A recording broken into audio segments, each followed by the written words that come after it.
వైద్యో నారాయణో హరి. వైద్య సేవలు అందించేవారు దైవంతో సమానం. వైద్యం చేయాలంటే పెద్ద పెద్ద పుస్తకాలు చదవాలా?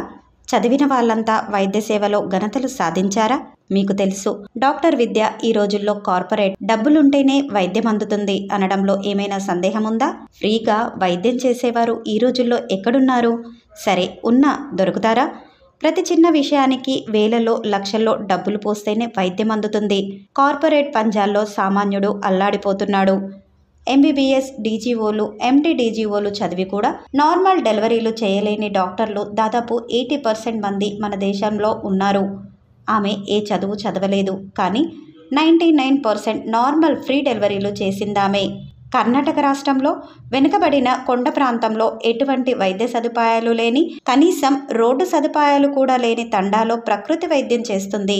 ముఖ్యంగా గర్భవతులకు సుఖప్రసవం చేయించడంలో ఆవిడ దిట్ట. ఆవిడే కీర్తిశేషులు సూలగుత్తి నర్సమ్మ. అందరూ హస్తవాసి గల మంత్రసానిగా పిలుస్తారు, కొలుస్తారు.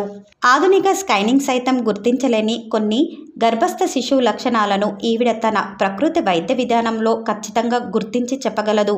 స్పెషలిస్టులు, గైనకాలజిస్టులు, రేడియాలజిస్టులు సైతం ఈవిడ ప్రతిభకు అబ్బురపడతారు.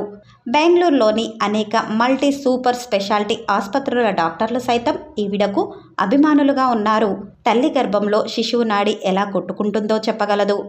తల ఏ దిశలో ఉంది, ఉమ్మనీరు పరిస్థితి, శిశువు ఆరోగ్యం, అంగవైకల్యం ఏమైనా ఉందా, ప్రసవం ఎన్ని రోజుల్లో కాగలదు, సిజేరియన్ తప్పనిసరా, పుట్టబోయే బిడ్డ బరువు, ఇలాంటి విషయాలు తల్లిని పరీక్షించి చెప్పగలదంటే ఆమె టాలెంట్ ఏమిటో మీకే అర్థమైపోతుంది.